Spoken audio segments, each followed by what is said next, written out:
Thank you, Daniel, and good morning, everybody, and welcome to this final meeting of the executive for 2025. It might be a little bit of a complicated meeting because we do have an exclusion of the public on item 15 and 16. So my proposal is to take anything after items 15 and 16, ahead of items 15 and 16, so that we can actually go into private session at the very end of the meeting and therefore inconvenience people the least. We have apologies. I think we have apologies from Richard Foster, who's attending a National Parks meeting. I thought he might be attending this meeting virtually, but I can't see him up on the screen. We do have Councillor Webster with us this morning. David, I understand you want to say something at item 7, so I'll bring you in at that time. I was expecting Councillor Seston as well, but he hasn't arrived yet. He's in the building. He is in the building, right? So, and I think he's here for the Eastfield item, and I'll bring him in at that time. We've got Councillor Peacock online, and I've got Councillor Shaw-Wright online. I can't see any other councillors online. I haven't missed any other councillors in the room, have I? No, that's fine. We'll have a number of senior officers who aren't present, but they're being represented by other people. Louise, I understand you're representing Richard, and Michael, you're representing Carl. Councillor Haslam's arrived as well online. Okay, so I think that does sort of all the introductions. What I was going to propose to do about public questions is we'll take the two that aren't related to anything that's on the agenda. Although I suppose you could say that one of our discussion relates to the public health report. But we'll take those two questions at the start. And then I was going to propose leaving the one about Eastfield to the Eastfield item, if that's okay with the people who are here because of the Eastfield item. So I think with that we can make a start. So we've done apologies. Are you happy, folks, that the minutes of the meeting on the 18th of November were accurate and signed them? Seeing nods. Yeah. Thank you. Does anybody have any declarations of interest? Can we agree that we'll go into private session for item 15, the restrictive covenant on the land at Sherburn, and also item 16, the acquisition of properties in various localities for use as affordable homes? Yeah, again, I'm seeing nods around the table. So with that takes us to item 6. Oh, sorry, it doesn't. Item 5. Public questions. So the first one is from Andy Jefferson from Whitby. I understand this might be read out by an officer. Is that correct? Yes. Yeah. Over to you. Yeah. So public question from Andy Jefferson, resident of Whitby. Whitby has many areas with high indices of multiple deprivation as highlighted in the 2025 data. It also has some of the lowest levels of cycling infrastructure in the county, along with the lowest uptake in cycling, as well as poor quality walking, wheeling infrastructure, with investment in active travel schemes non-existent. Additionally, it is well below minimum standard in terms of green space availability and accessibility, with much used areas being sold off for housing, contrary to the wishes of local residents on a regular basis. Many organisations, and indeed also the Director of Public Health, highlighted the demonstrable positive link between health, well-being and active travel, as well as access to local green space. Director of Public Health's 2025 report emphasises the statutory duty of the local authority to improve the health and well-being of its residents. She also highlighted a few areas where public health may be influencing the decision-making process in the council. What influence does public health data, such as indices of multiple deprivation, have on A. Decisions around active travel schemes selected for funding, B. Decisions around filling up of green space? And if there is no influence currently, when is North Yorkshire Council going to utilise such data for such decisions as part of its duty to improve public health? Thank you. Thank you, Elizabeth. I think we might challenge one or two of those assumptions in today's statement, but Michael, can I come to you, please, for a response? Thank you. And obviously, I'm responding whilst the question covers a number of different portfolios. It's obviously been prompted by the Director of Public Health's annual report on the agenda today, so I'm quite happy to respond cross-portfolio, as it were. And as I've just said, whilst I agree with some of the points made in the question, I don't accept everything that is stated in it. The question says Whitby has some of the lowest levels of cycling infrastructure in the county, along with the lowest uptake in cycling, as well as poor quality walking and wheeling infrastructure, with investment in active travel schemes non-existent and minimum standards of green space availability and accessibility. I don't accept those at face value, and I do think it's important that if we facing a question from a member of the public and we don't necessarily agree with the basis of some of the content, that we should challenge that. Having said that, in terms of public health data, it is regularly used in combination with other sources of information to support decision making across the council, and that does include decisions relating to both active travel and green space. So, for instance, the council has developed a total of 10 local cycling and walking infrastructure plans for the main towns across North Yorkshire over the last few years, and there is a long list of potential active travel schemes based on the corridors from all those 10 right across the county, and that does include Whitby as well as other schemes in other areas. Now, clearly, when funding opportunities arise, any scheme has to be assessed across the funding criteria, and many of them. So, for instance, the Department for Transport's Active Travel Fund Tranche 4 includes targeting areas with poor health outcomes and with high levels of deprivation. So we will use public health data, the index of multiple deprivation, as an integral part of the decision making to prioritise schemes. To what degree, that's dependent on the funding criteria. In terms of green space specifically, the council will consider a wide range of factors when deciding whether to dispose of its land holdings, current use, potential future use, and obviously what outcomes could be achieved from each site. Now, clearly, green space can contribute significantly to improved health and well-being, and the level of impact depends on various factors. So any site would be assessed on a case-by-case basis. And finally, if land is classified as public open space or amenity land, then we've got a statutory duty to advertise any proposed disposal and consider any objections before proceeding. And I think those requirements would allow community users to have a voice in decisions that might affect future access to green space. Thank you, Michael, for that response. Can we move on then, please, to question number 2, which is from Mr. Roger Tuckett. Mr. Tuckett, would you like to come to the desk, please? Thank you, Chairman. Start off in order. I'm Roger Tuckett. I'm late diagnosed autistic. At the launch of the North Yorkshire Autism Strategy in March 2025, a programme of action and collaborative activity with the North Yorkshire autism community was promised for its first year. Sadly, relatively little progress has been made compared to North Yorkshire's immediate neighbour.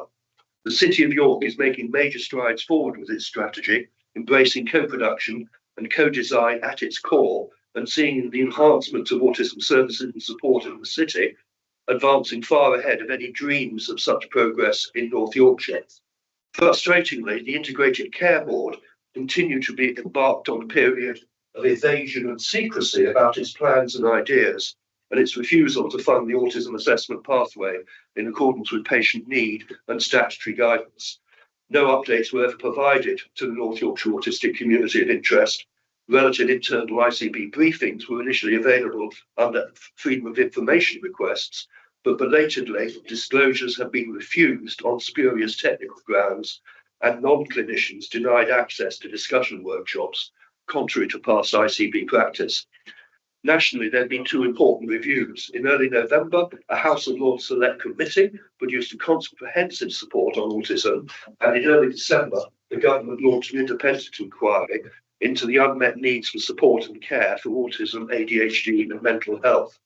3 consistent themes emerge across all of these, including the North Yorkshire and York autism strategies themselves.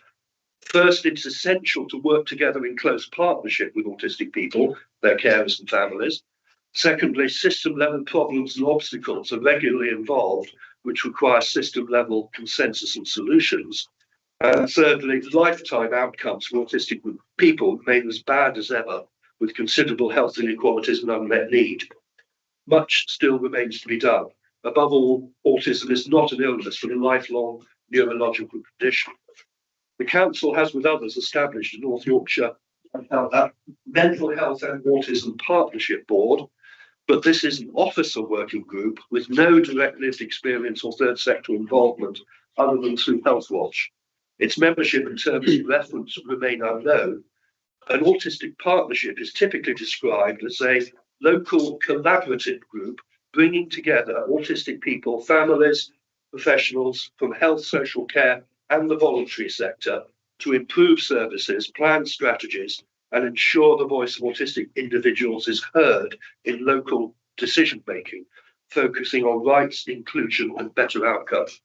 So the three questions I have are, firstly, will this council support and participate in a leadership summit for autism and ADHD across York and North Yorkshire? It's hoped that David Scaife might agree to lead and facilitate such an event. York has already shown strong support for this approach. Secondly, will the council establish a separate autism partnership board for North Yorkshire, as such a body is generally understood to be constituted?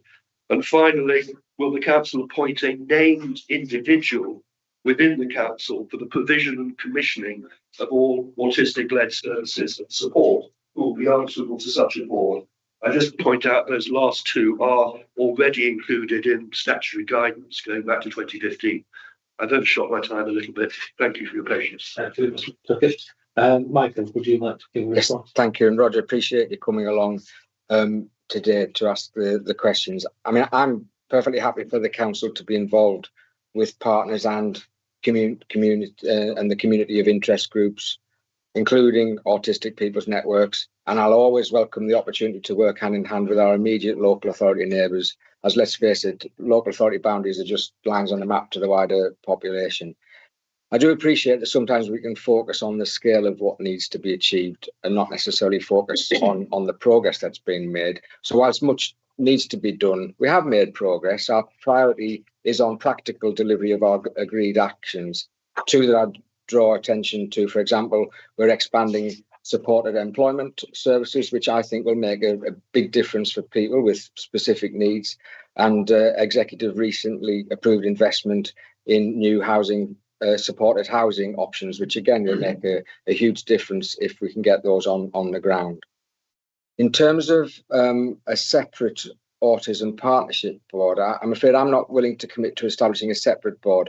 The Mental Health and Autism Partnership Board is actually the Mental Health, People with Learning Disabilities and Neurodiversity Board. I mean, there are separate networks and meetings taking place related to the strategy.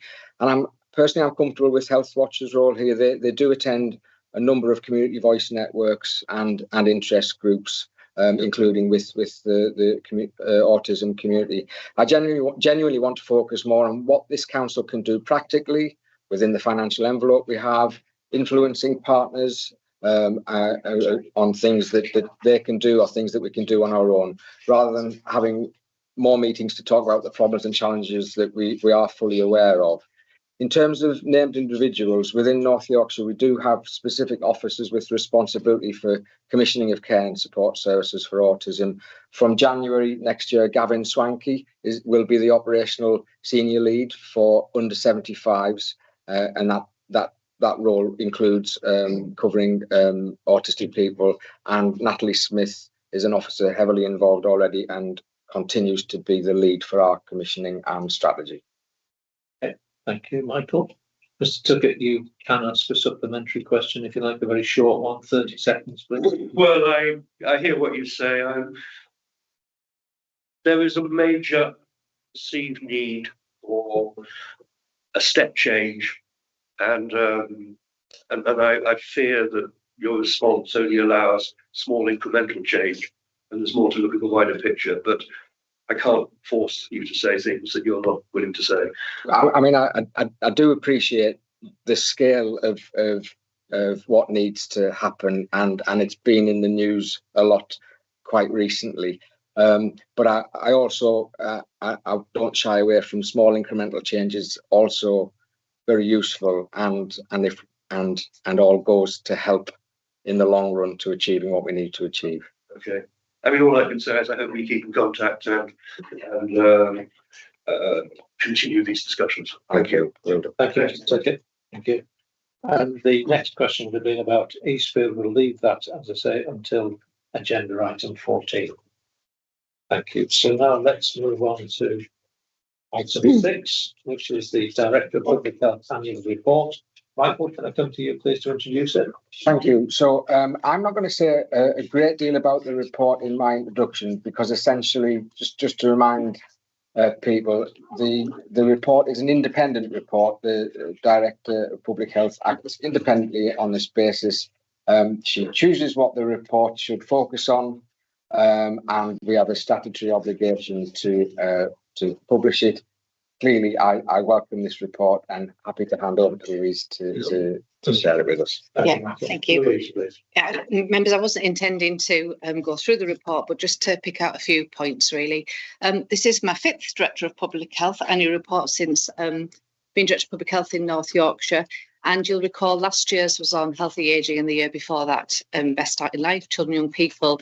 And the 2 previous were in the pandemic years, so clearly focused on the pandemic. But this year, I thought I wanted to just write a report that described the work of the council in this space in the broader sense from a public health perspective, and that of partnership. Now, choosing the word partnership might feel very broad and very hard to nail down, but actually in the report, when we take a step back and look at us working together, there's so many examples of how hopefully we're maximising as an authority the opportunity to improve and protect the health of the population, not just in the public health team, but in the wider partnership that I think we've really fostered across the organisation. So in many ways, the report this year illustrates lots of work across all members' portfolios, not just public health, and of course key officers in the organisation who work every day with me and my team. Then also wanted to focus on the importance of partnerships beyond the council, so making sure we acknowledge the work of our wider statutory colleagues, as well as the community and voluntary sector, who are absolutely essential partners right alongside public health to make sure we make a difference to the public's health. I also wanted to make sure there was a section on the voice of people who live in our communities. We take that really seriously. So whilst public health reports might focus a lot on the quantitative data and what the data tells us about health need, actually the voice of people who live in our communities is equally important to me in terms of understanding the job on that we need to do together to improve the public's health. I also made reference to a peer review that happened earlier in the year of public health, which was a voluntary exercise organised by the Association of Directors of Public Health across the region, where a peer team come in to the council, spend a few days and hold the mirror up and give us some feedback. And we went into that exercise really open-heartedly and wanted to hear what people thought about the work that we do in North Yorkshire to continuously improve. And as always with Director of Public Health annual reports, you'll see the recommendations from last year, some update in terms of healthy ageing, although of course that's a huge area for us. And then in this year, recommendations that you can sort of get some feedback next year on in terms of the recommendations about working together for North Yorkshire. So I wasn't proposing to say anything else, Chair, just to say that this is the report this year and happy to take any questions. Thank you. Thank you, Louise. I think we're saying for you, it's always a good read. It's an easy read. Yeah, good. Understand and follow. So can I open it up anybody's comments? Simon, please. Yes, just to say, Leader, it's a very encouraging read as well. And sitting here with my portfolio, I'm just so pleased to see the sort of cross-discipline working that's happening in leisure, in housing. It's not the local plan, thankfully, is not my department, but I think public health feeding into the development of a new local plan for North Yorkshire is crucial. The work that we do through libraries, and one of the great strengths of the unitary is their ability for to be a really holistic approach to the well-being of our residents, and I think you really demonstrated this. I'm very pleased to see it. Thank you. Janet. Yeah, thank you, Leader. And thank you, Louise. I just want to endorse what the Leader says. It's an easy read and it was an absolutely great topic. And particularly, of course, I would say the partnership work with children's services.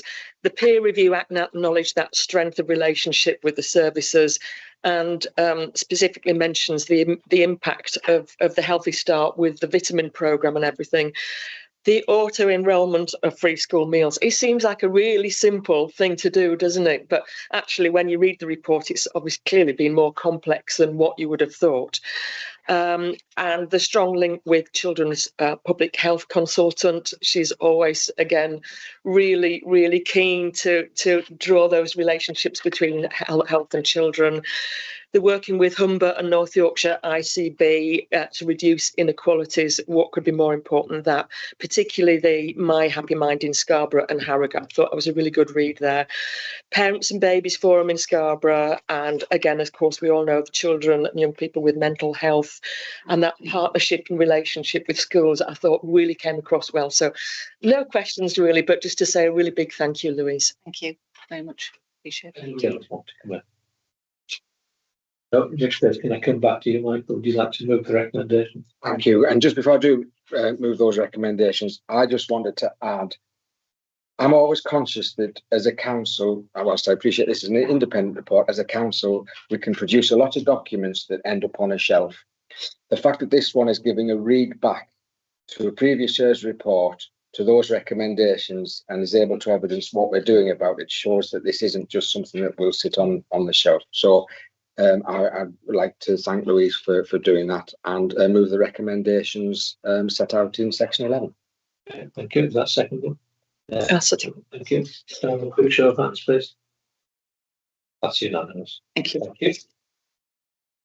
Let's move on then, please, to the next item. Item 7, which is the infrastructure business plan. Mark, can I come to you, please, for a short introduction, and then I want to bring in Councillor Webster as one of the local members who has something he wants to say to us.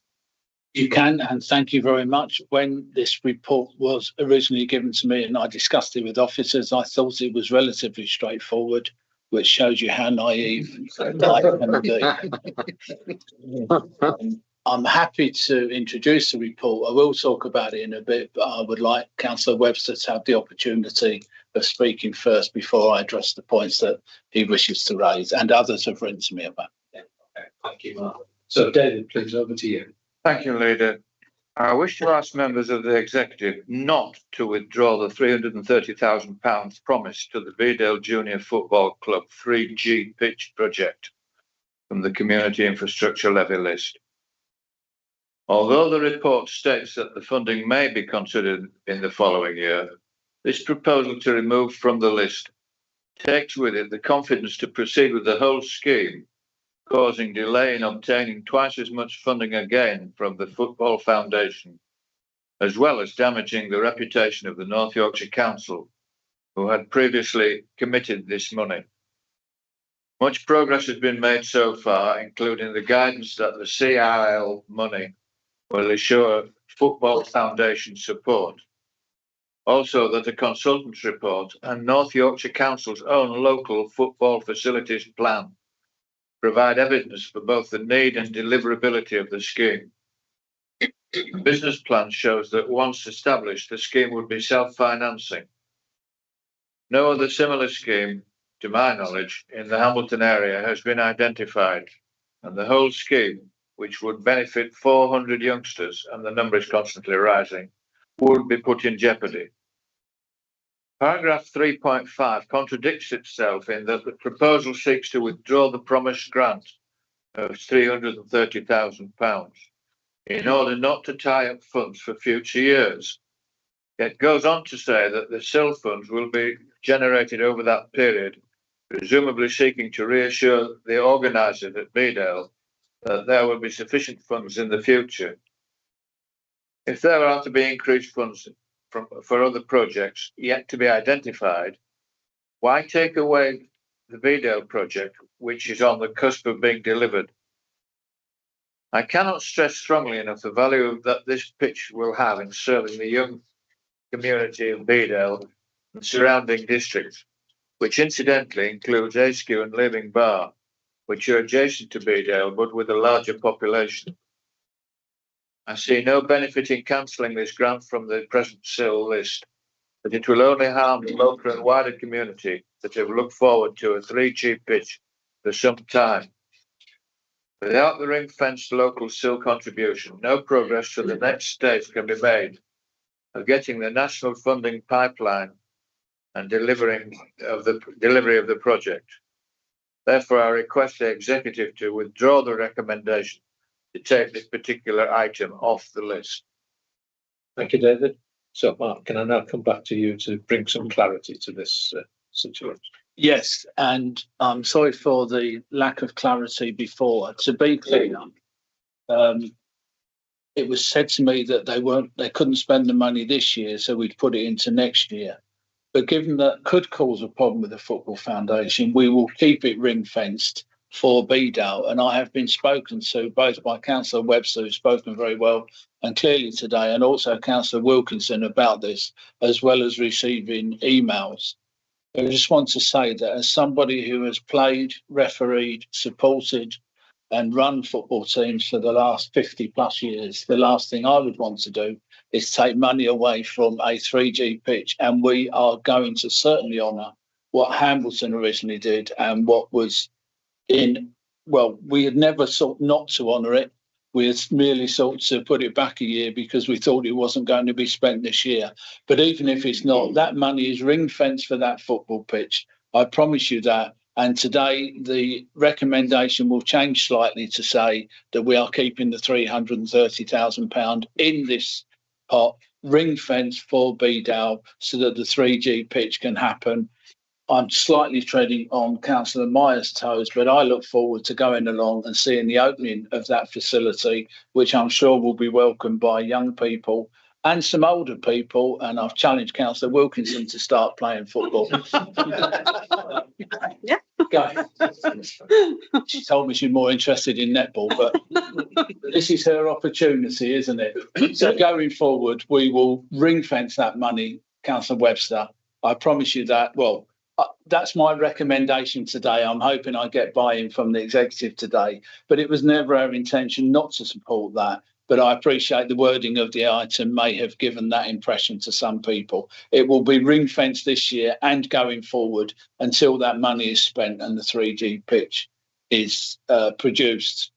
And good luck to all the people who are working so hard to make that happen. So thank you very much to those who have written to me and talked about that. The other items before you, I think, are relatively straightforward. Significant sum of money towards Barlby and to make the area around there look even better, which I think is nothing but a good thing. And you'll see there's significant sums of money going forward for SIL, and those will continue to grow as more houses are built. In fact, if we build the number of houses the government wants, there'll be a very significant increase in SIL money. So happy to move the report, move the recommendations, with the change that the £300,000+ for Bedale is ring-fenced this year. Even if it's not spent this year, it doesn't matter, it's ring-fenced, and that will give them access to the Football Foundation money. So happy to move that and take any questions or comments, Leader. Okay. Thank you, Mark. Anybody got anything else they want to say about this item? Simon? Yeah, just very briefly, Councillor Webster raised it with me. Other people have, as I think all colleagues have had emails about it. It's the absolute commitment of North Yorkshire Council and our sports development that Bedale gets a 3G pitch. And really, it is probably some slightly loose wording in the report that may have suggested that that would be put at risk. My officers have been in communication with the author of the report, and that was not the intention. So I'm pleased that it's been tidied up for the satisfaction of all, but the pitch will be built, David. Thank you, Malcolm. Yeah, thank you, Leader. I'd just like to comment, and particularly pleased to see the item on the Easingwold Primary School expansion. Easingwold as a district has had considerable housing growth. And one of the challenges for the primary school, it was landlocked, and it was a significant challenge to improve the facilities, develop the school. So I'm particularly pleased to see that item included on this agenda item. Anybody else want to come in? If not, we need to change the recommendation slightly. But we need to delegate any change to the business plan to the director in consultation with yourself. So, Elizabeth, if we can add that in to the recommendation. So, sorry, through you, Chair, to incorporate the changes that you just talked about for BDA. Yeah. Okay, so it's been proposed. Can I have a second, please? So, thank you. And again, can we have a quick show of hands on this, please? Okay, that's unanimous. Thank you.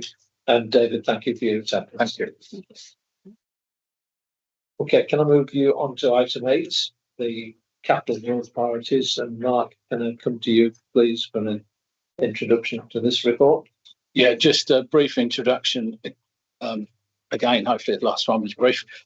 Just to say that we're working here together with the combined authority. We're working on 32 towns, etc. The growth priorities, it's a lengthy report, I know, in front of you today. But I do think this is positive news. And the 32 cover all parts of North Yorkshire. So I don't think any part of North Yorkshire is missed out here, but there's work there to cover all areas and all what we would have considered to be the former district areas. And I know that many of the local councils, town and parish councils, are supportive of what we're doing in their area.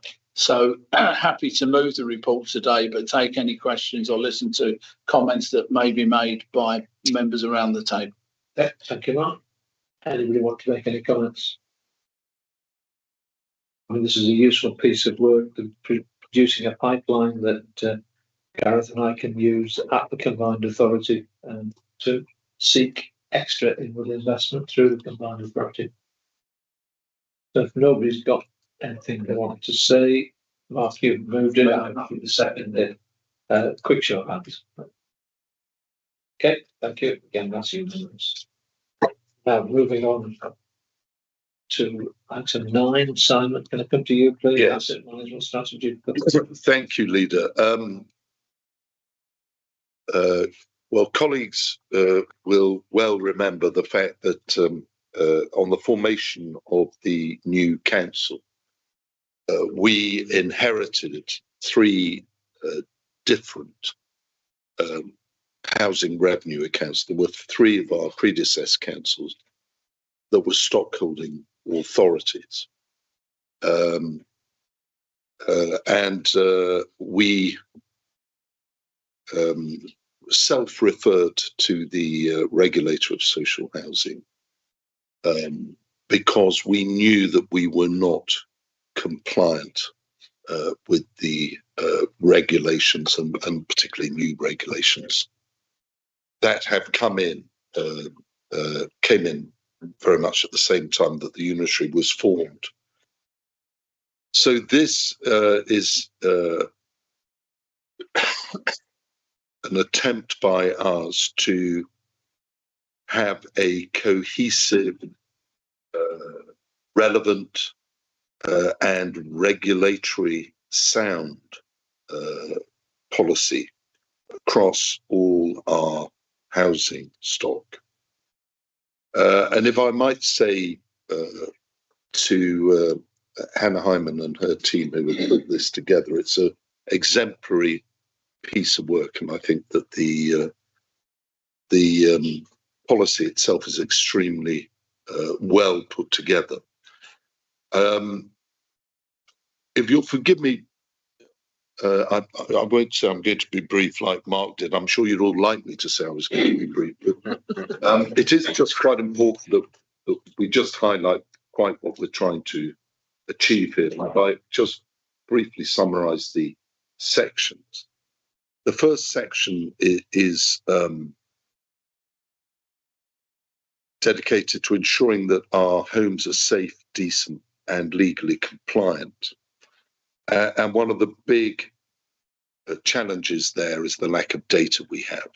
which is something I've mentioned in previous meetings. It is a challenge for us, and we have an ambition to see that by September of next year, we have a full picture of stock condition surveys across North Yorkshire. And then the other element that is, I think, a very important transition for our residents, for those who live in council homes, is a change from what was reactive maintenance to proactive maintenance, so that we're not just waiting till we get complaints, but that we have a strategy for maintaining our property to these homes standards. The second section addresses the important issue of energy efficiency and fuel poverty. And as I've had occasion to say in previous council meetings, when there were suggestions that somehow it was not the right use of money to be increasing the energy efficiency of council homes, it is very much a good use of public money, because the fact is that some of our most vulnerable residents live in the most difficult to keep dry, difficult to keep decent homes. So we must address that. The third section deals with our approach to housing growth and regeneration. And that involves our target of delivering 500 new council homes by 2029. There's another item on the agenda today that adds 10 to that target. And then looking at the council's land holdings, things like garage sites and so on, to see what regeneration schemes we can be part of. Then fourthly, in the fourth section, we focus on strengthening asset data and decision-making systems. And that is very much to do with pulling in all the information held by previous councils, making it accessible on one system, but then filling in the very substantial gaps. We've been on with that as a task since vesting day, and we're still on with it. And then section 5, a big part of what we're trying to do, it's something that the regulator is very keen on, but we were keen on this before we engage with the regulator, is to engage more effectively with our tenants.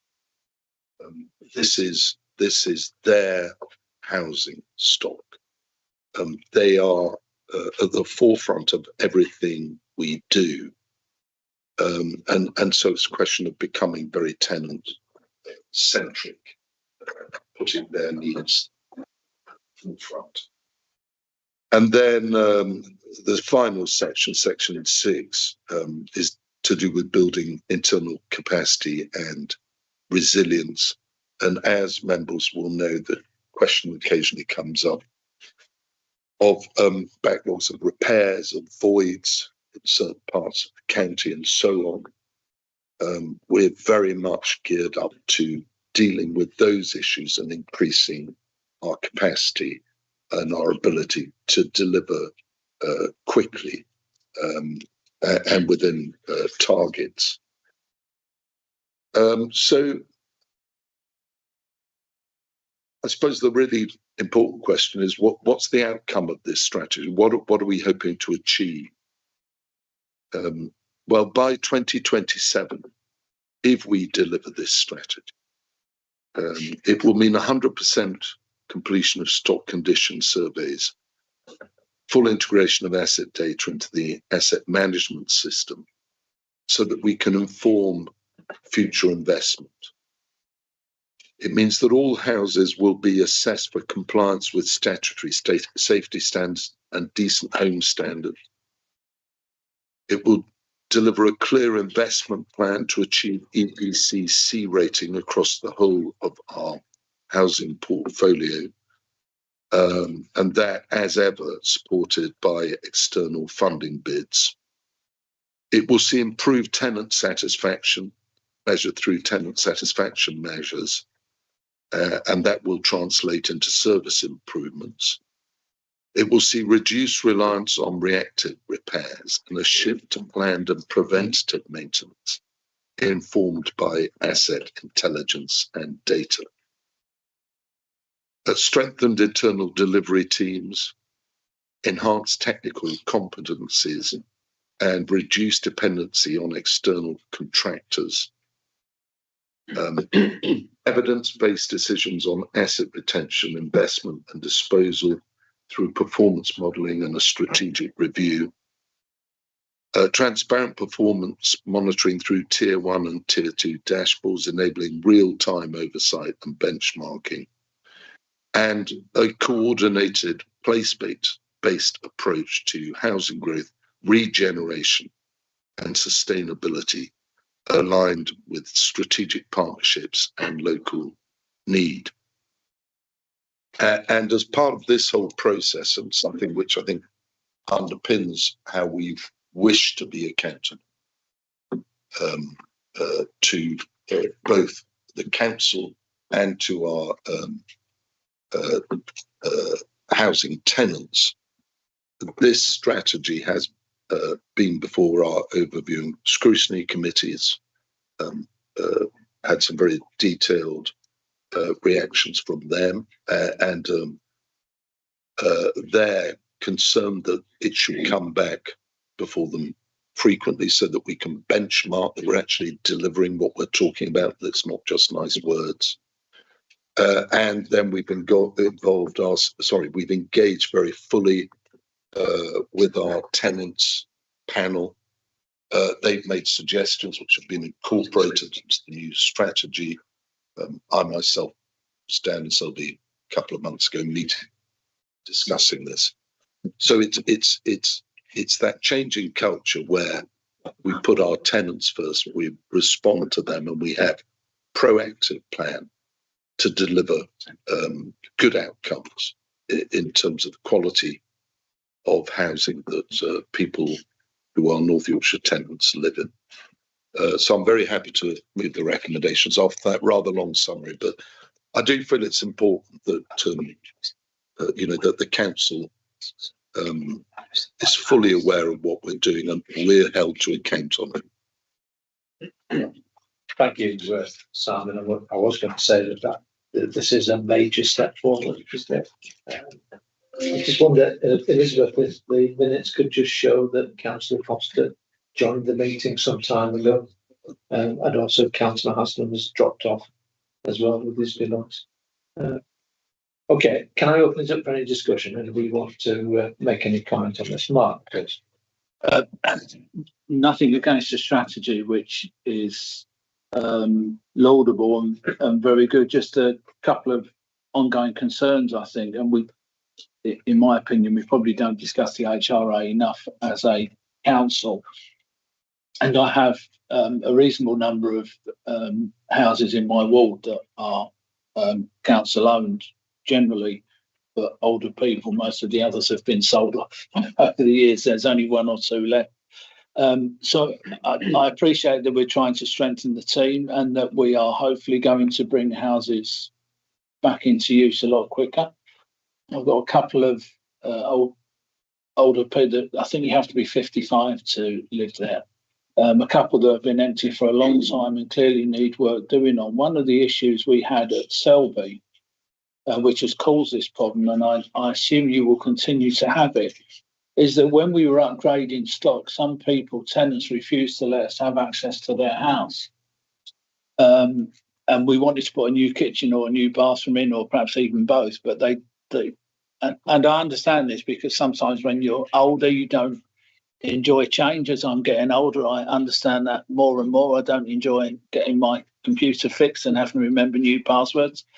So that was one of the issues that we had, and I guess that will be an issue going forward. And where we're trying to improve houses and make them more energy efficient, am I right in thinking that people still have the right to refuse us access to the house and to do that work? And it really is a shame because well, in those cases, it's costing them money and leaving us in a position where the houses are not up to the standard that we would like and we aspire to. Yes, it is a problem. It's not a major problem, but if you ask Nick, who is on the screen now, about his frustration that we haven't got to 100% on gas safe certificates, and part of that is because people won't allow us access. That that is a problem. And people, understandably, as you say, Mark, particularly elderly people, fear the disruption of upgrades to their homes. I've referred to it before, and I very happily refer to it every chance I get. If you spoke to the people that I have spoken to about the work that was done, particularly on the Warm Homes Fund that Align worked with us on last year. I went to visit people not too far from here and elsewhere about how there wasn't really any disruption to their lives, that they managed to retrofit their properties without any real disruption. For the benefits that it gives, a few days of mild inconvenience, to have your home warm and affordable to heat. It's going to be a good thing. So I'll shout it from the rooftops, do let us do the work. But yeah, and I think the point to emphasise is, because I think some people have got this a bit wrong on the question of voids, property sitting empty. Nobody hates that more than myself, Andrew, and Nick. It is not to do with funding; it's to do with capacity. We have a business plan that involves spending £500 million over the next 30 years on our council homes. So there is the money. It's a question of capacity, and we're building that up. This strategy is part of that as well. Yeah, thank you, Simon. Anybody else want to come in? No? In which case, Simon, would you like to move the recommendations? It's a very simple one, isn't it? It is. Yes. I'll move that. Thanks. Okay, so it's been proposed. Can I have a seconder? Mark, thank you. Quick show of hands, please. Thank you. Unanimous again. Let's move on then, please, to item 10. I'm pleased that Richard Foster has managed to join us online. So, Richard, can I come to you, please, to introduce the item on the Howardian Hills and Nidderdale National Landscapes Management Plans. Hi, Carl. My Wi-Fi isn't too brilliant where I am, so I won't turn my camera on. Just to say, I've been at the Yorkshire Dales National Park this morning, which has just done its management plan, and by law, you've got to have management plans for the national landscapes as well. So both groups have developed landscape plans between us and the council, and they're here to adopt and approve by us, basically. Okay, thank you. Anybody got any discussion? I know I was at the Bipton and Ripon area committee when the Nidderdale one was discussed, and I presume that the Howardian Hills one would have been discussed as much at Thirst and Malton. Yeah. So anybody want to make any contributions on this? If not, there have been the recommendations are moved. I have a second there, Simon. Thank you. In which case, again, quick show of hands, please. Thank you. So they're approved to be and adopted by council.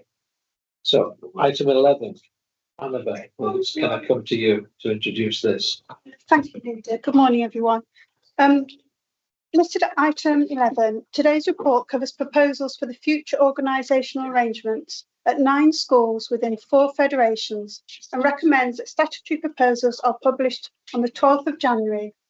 The federated governing boards who requested to consult are Bainbridge, Asquith and West Burton Federation, Reeth and Gunnerside Schools Federation, the Federation of Midland VA and Spennythorne VC Church of England Primary Schools, and the Synergy Schools Federation. The background to each of these proposals is set out in a report that came to the Children and Young People Services Executive earlier in September, and that is listed at Appendix 1 of this report. A consultation was undertaken during the period of the 22nd of September to the 7th of November and included a public meeting at each federation and also a survey. The notes of the meeting and details of the consultation responses are set out at Appendices 4 and 5 to the report. The consultation response was relatively low and was broadly supportive of each of the proposals. This reflects the communication undertaken by each of the federations regarding the proposals. I would like to thank each of the federated governing boards, the school's head teachers and their staff for this work and for their help and cooperation during the consultation exercise. The proposals are set out at section 3 of the report and in full at Appendix 8. The recommendation today is that the statutory proposals are published for each proposal on the 12th of January in accordance with the requirements of the school organisational regulations, and that the final decisions are scheduled for consideration by the Executive on the 16th of March. Thank you, Leader. Okay, thank you, Annabelle. Councillor Peacock, you'd like to make a contribution, please, Yvonne? Well, yes, I do, very much so, Carl. I mean, I'm absolutely in support of this proposal for junior and infant school at Gunnerside and Reeth, and of course at the board, Bainbridge, Asquith and West Burton. We had a problem that had to be solved, and it's because of that, because of legally it wasn't possible to carry on. A solution had to be found. And first of all, I'd like to say absolutely at the start of this, how well North Yorkshire Council Education Department and Annabelle and all the governing bodies of my area have worked together. And by working together, they've found the absolute good solution. It is good for education, which is important, but it's also good for the children themselves, because there's going to be so little difference. They're not going to notice any different because they've been going backwards and forwards continuously to the schools. So to me, this is the right way forward, and I'm looking forward to seeing this happening in the future. They're not going to have to be travelling backwards and forwards, certainly not from Bainbridge or Asquith, although they will be travelling a few times, Gunnerside and Reeth, but that's a separate thing that's been arranged. But I think the most important thing of all is that this is a good solution. But I can't not say this. It is extremely disappointing that we've had to close, we're going to close West Burton School. There's been no education this last year. It's the right solution. And I think everybody, even within the community of West Burton, realise that this is not possible, that this is, for the children's education and everything, this was the right way forward. They've been used to travelling up to Asquith and Bainbridge, so I can actually think there's not going to be a great problem. And just one more point, and I was so pleased when I attended the public meeting with Gunnerside children and Reeth, and there was the North Yorkshire Council there, parents there, governing body there, and what they said was so good when I heard a parent say how pleased they were with the process and how well the working together with North Yorkshire Council had provided this. So thank you to officers, Annabelle, and to all the governing body for working together to get the best solution. Yeah, thank you, Yvonne. Anybody in the room want to make a contribution to this? If not, Annabelle, would you like to move the recommendation? Yes, thank you, Leader. Thank you, Councillor Peacock, for your kind words. Much appreciated. Yes, I would like to move the recommendations at point 19 to 19.3. The Executive is recommended to give approval to publish statutory proposals and notices on the 12th of January 26, jointly with the respective federated governing boards for the following federated schools: Bainbridge, Asquith and West Burton Federation, Reeth and Gunnerside Schools Federation, the Federation of Midland VA and Spennythorne VC Church of England Primary Schools, and the Synergy Schools Federation. The final decision being taken on these proposals on the 17th of March 2026. Okay, is that seconded, Janet? Okay, so can I have a show of hands for this, please? Thank you. Again, unanimous, and this will come back to us in March. Thank you, Annabelle. Move on then, please, to item 12. Again, coming to you, Annabelle, for primary exclusion and day 6 provision. Yes, thank you, Leader. As you'll see, agenda item 12, there's been a significant rise in recent years in the number of children of primary age that have been excluded from schools in North Yorkshire, and permanent exclusions of primary school children have increased from 5 children in 21-22 to 25 pupils in 24-25, and sadly, this is a trend reflected nationally. The changes proposed will include lowering the age range so that the places can be commissioned from existing PRUs to provide tailored support for excluded children and support them to return to mainstream education.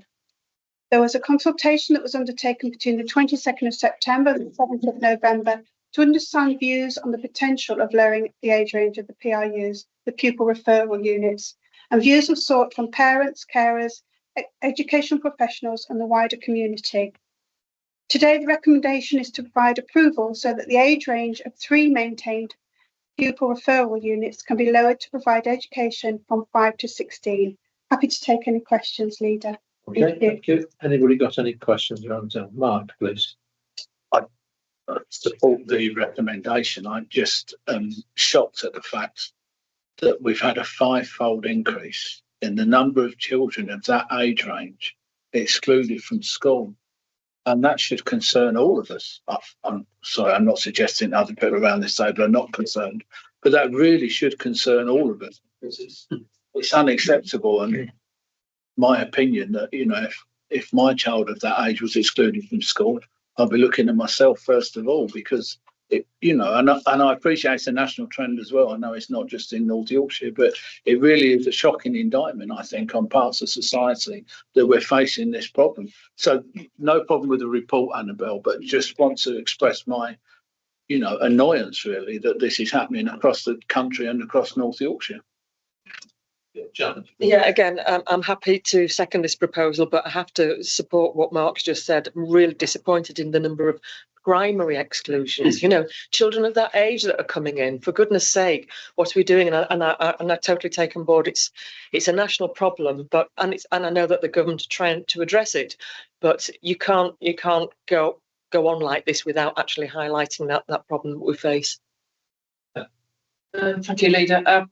I actually work in close proximity to PRU, and I understand the good work that it does. I was privileged to be able to go and visit it and see what they managed to do, because I know that this is the hidden end of education, and we still have a commitment and a duty to any child to make sure they get some sort of education in the end.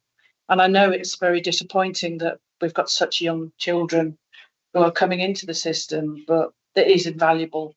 And I hope that this will mean that there isn't this conveyor belt of exclusion sent to the next school that's got vacancies, exclusion, they get onto that the vicious cycle. So hopefully for the younger people, we can get in there early and give them the help they need to get back into mainstream provision.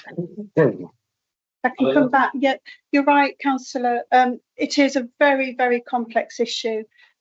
There's more than one reason why a child is excluded. And then the last thing on earth a head teacher wants to do is to exclude a child, especially at such a young age. And we have Chris Reynolds here today. And I don't know if you want to add anything to that, Chris. I'd agree with what's said. This is a practical solution to an issue we have right now, but there's lots of work going on with schools around inclusion and making sure that our ultimate ambition and goal is that we don't have exclusions. But we do have a duty to make sure we can offer that provision when we do, and you know that work will continue regardless. But this will be a preventative option as well if the capacity exists in this to be able to try and support schools not to exclude as well. So that work won't stop just because we have the ability to use PRUs. Thank you. Anybody else want to make a contribution? If not, Annabelle, would you like to move the recommendations? Yes, I'd like to move the recommendations, please, at point 12 It is recommended that the Executive Committee gives approval for the age range of Sunbet PRU in Northallerton, Craven PRU in Skipton, and the Rubicon Centre in Selby to be lowered to 5 to 16 at a suitable date aligned to the implementation plans. Janet, you seconded that, did you? Okay, can I have a show of hands, please? Yeah. Right. We'll now move on to item 13, enforcement policy, and hopefully, Richard, you're still with us online. So, would you like to introduce this item, please? Yeah, still here, Carl. Yep, the enforcement policy. It's time we had one that spans North Yorkshire. We've had individual ones across the areas, so it's time to get one in place. Most of our business and individuals are law-abiding and do what the rules tell them to do, either local or national. But we do have occasion where we don't have people abiding by the rules, and that can be really annoying to our public. So having a good, solid, sound enforcement policy that first tries to negotiate before we go down legal route seems a really sensible thing. So we can all endorse this document. Okay, thank you, Richard. Anybody want to make any contribution on this? No? Could somebody propose it, please? Right, thank you, Malcolm. I'll second it. So can we just agree we adopt the enforcement policy after the round the table for not? Yeah. Okay, thank you. So item 14, Eastfield. So Heather, would you like to introduce it very briefly, and then I'll bring the speaker or speakers in on this as well. Then I'll come back to you for further. Yeah. Thank you, Leader. Very briefly, we have some legacy money to make sure it's spent in Eastfield and to give us some certainty as to the timeline. And I'm aware of a statement and council to speak. Yeah, thank you. So I'm not quite sure whether it's two people speaking or just one. So Carol Smith and Jim Bullock. Mr. Bullock. So Mr. Bullock, would you like to come to the table, please? Yeah. Good afternoon, councillors. I'm speaking on behalf of the Phoenix Community CIO. We're a registered charity established over a town park in Heart of Eastfield. Although our charitable status was confirmed only recently, the project has been under active development for more than 3 years. The need for a wheeled sport facility is highlighted within the South Scarborough plan. A full feasibility study and detailed designs have been completed in close collaboration with officers from North Yorkshire Council. The project is almost ready to progress from the planning and construction stages, subject to confirmation of funding. Our business plan supporting the asset transfer will be submitted shortly. Phoenix Park enjoys a strong and broad community support. Local schools, police and voluntary organisations have all endorsed the scheme, recognising its potential to reduce antisocial behaviour, strengthen community links between old and new Eastfield, and provide a shared space for engagement and recreation.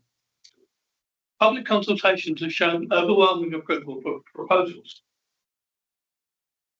Eastfield faces significant social and economic challenges. The town lacks basic amenities such as currently a GP's clinic, cafe, dentist or public house, and offers few opportunities for leisure or further education, particularly for young people. With the population already exceeding 7,000 and forecast to rise beyond 10, the absence of a shared public space is contributing to social division. Phoenix Community Park represents a unique opportunity to address these inequalities and to improve well-being and foster community pride. Demolition on the site has recently been completed, and given the project's readiness and strategic importance, we respectfully request that it be designated a priority element within the Eastfield regeneration programme. The recent decision to demolish the nursery building, planned to be a cafe and community rooms, has increased the capital cost slightly. The aligned estimate of 1.57 million would increase to a little under 200 million with rebuild costs. This would still leave significant funds available for other projects within the town. If commenced promptly, this would provide a very visible early benefit and sustain local enthusiasm. Early approval would also enhance our ability to retain trustees, attract partners, and secure additional external investment. Phoenix Community Park represents far more than a local amenity. It's a cornerstone for regeneration, inclusion, and civic pride in Eastfield. We therefore urge the council to approve the necessary funding to enable it to begin without delay. Thank you. Would you like to respond, please? Thank you, Leader. Thank you, Jim, for coming today and reading that out. I just have a few different perspectives, shall we say, on this. You state there's a lack of shared public spaces. I don't share that view. I think Eastfield has fantastic open spaces, and that we should be using the funding that we will be able to allocate there to make the best use of all of those public spaces. I know there are maybe other areas where a skate park might be more appropriate, because I believe there has been some local concerns regarding the proximity to housing. So I think we need to work together with our elected member, Councillor Seston, and our town council to make sure that the funds are allocated equitably across all ages in Eastfield. There's been a very long and sorry tale of inactivity, shall we say. There has been opportunities in the last few years to progress this project much more swiftly, and I would have hoped that had happened, but we can't go back. We have to look to the future, and I know you were part of the Residents Association that worked with Eastfield Pact, and that came to a conclusion, but it was very hard to see the change that was made by that organisation. So I think North Yorkshire now have come to the right conclusion, is that we have to make sure everybody has all the information they need, that we've got communities and Community First Yorkshire working together in order to give you the information, the skills locally between the community interest organisation and the town council to get this moving. Inertia isn't an option now. We need to actually see something being delivered. So I would encourage everyone to work together on this. But we need to work across, not just with yourselves, but we've got stakeholders. We've got a very proactive boxing club that could be a real driver for getting the projects done, getting something that people can see. But we also need to address the inequalities across the ages for leisure and well-being in Eastfield. So I would say work together, and I know you've made a good start between you, and I praise all the parties that have been at the table so far, but I would say, please, can we just make something happen? That's all we want to see. I'm sure the executive would share that opinion, that of one of the areas of the greatest deprivation in North Yorkshire, and we've got this little pot of money which doesn't come around very often. So we need to be there, making sure we're delivering on it. Okay, thank you, Heather.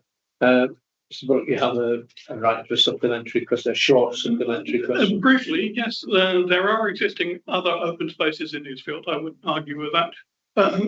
Most of them are targeted for in terms of play areas for very young people. The average, I doubt whether the play area in Eastfield would attract anybody over the age of 8.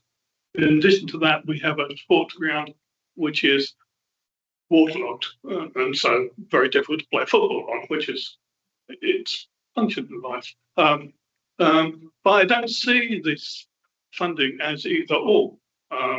We're talking about something over £3 million available.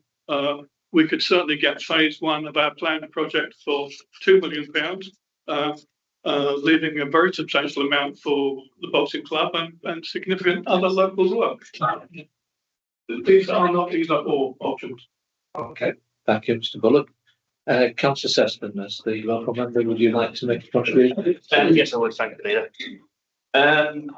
First thing was echo what Councillor Phillips has said. There has been a lot of work going on behind the scenes, and this is a unique opportunity for Eastfield. Not that I can remember in my relatively short lifespan can I remember an opportunity like this. We have seen various regeneration schemes come and go, and from day one, I'm of the opinion that this needs to be done wisely and responsibly, not quickly. So I'm quite happy to see sort of what's outlined in the report going forward. I would like to ask if the council would look at potential match funding or grants that may be available to expand the opportunity here. And also, whilst we have a good number of passionate people in Eastfield, we're quite short on engineers, architects and the like. So we need a clear person in charge of this, a clear project manager who is nominally in charge of this scheme.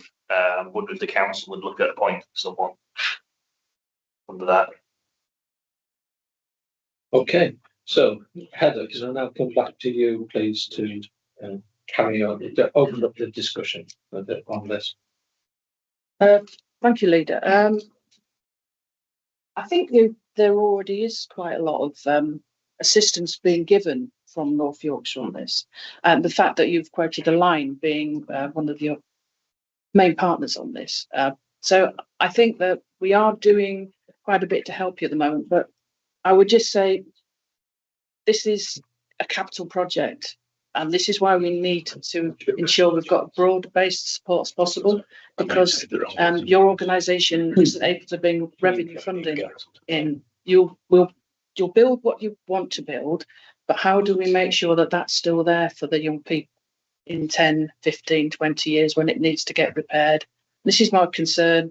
So I think we need to explore that quite urgently. Yeah, and I obviously look forward to seeing the business case. I'm sure if there's any comments to that from my my colleagues on the executive who obviously have maybe been through these type of projects before, that'd be very helpful. Thank you, Heather. Mark, you want to? Yeah, thanks, Leader. I probably should declare at this point, it was a privilege in my previous professional career to actually work on Eastfield Estate. And I know that there's some great people on that estate. There's some great, communities involved with boxing, scouting, sports groups. And if ever an area deserves investment, it is Eastfield. I think there's a bit of a tale of woe, if you want to call it that, of missed opportunity with this project over the years. And I think what's really important is that we put it right. And I think we've got people now round the table with the right intentions to get this money invested, and it has to be spent wisely. We have to invest it in the best possible way, get the maximum bang for this sum of money, which, as Councillor Sesson said, is probably a one-off opportunity. So I think it's important that we do support it. We do provide the resources to make sure that money is spent well and is not wasted, for the want of a better word. But I'm hugely supportive of this project. There's some wonderful people in Eastfield, and they deserve some investment and some improvements for their communities. Okay. Well, Gary, did you want to make? Yeah, thanks, Chair. Just in terms of the request from Councillor Seston, if the executive were minded, I think we could certainly work constructively. I'm looking at Marianne here. We'll already have some support from stronger communities, but if there is a need for some kind of seed corn funding to help progress this, we could look at that sympathetically. I think there are just two observations on that. One would be, I don't think as a council we'd want to provide that. I think we're very much looking to this to be community led, but in terms of funding and potentially some release from that money, then small amount that could be possible if that helps oil the wheels. But at the same time, we want to make sure that, again, we don't have a contested area. So if we put somebody into project manager and there's somebody else in there, we need to make sure that that hangs together. So, but we'd welcome a conversation with the local community, and you as the individual local member, we could do that. In terms of match funding, the £3.2 million, I think, would satisfy that match funding contribution. So if you can get more money from match funding that, then I can't see any issue with that. It's unlikely that's going to be a problem. Anybody else? Okay, so Heather, can I look to you then to make your recommendation? Thank you, Leader. You have to move recommendations 1 and 2 to ensure that we have 15 months to get this worked up, and if nothing materialises by March 2027, that the funds are reallocated. Can I have a second, please, for that? Okay, thank you. And again, can I have a show of hands for this item? Okay, it's unanimous. Thank you for that. Can we now fiddle about with the agenda a bit? Can we take item 17 next? Appointments to committees now. Audience, you're moving a recommendation here. Yes, thank you, Leader. We've endeavoured to point to the groundwork partnerships. Unfortunately, we haven't been able to do so. So I think it might be more advisable to take it to the area committee and ask them to make that appointment for the relevant areas, which is Scarborough and Selby. Okay, so we don't make an appointment today, but we see the area committees. Yes. So I'd like to amend the recommendation. Okay, well, I think we're all happy with that. Item 18 is a forward plan. Anything to note? It's quite a statutory one in January. Obviously, education and young people are quite prominent in that. Yeah, January seems quite light because I think we've done everything today. Okay, and 19 is any other urgent business, but there isn't any. And 20 is the date of the next meeting, which just to note. So now can we move into private session, please, and go to item 15?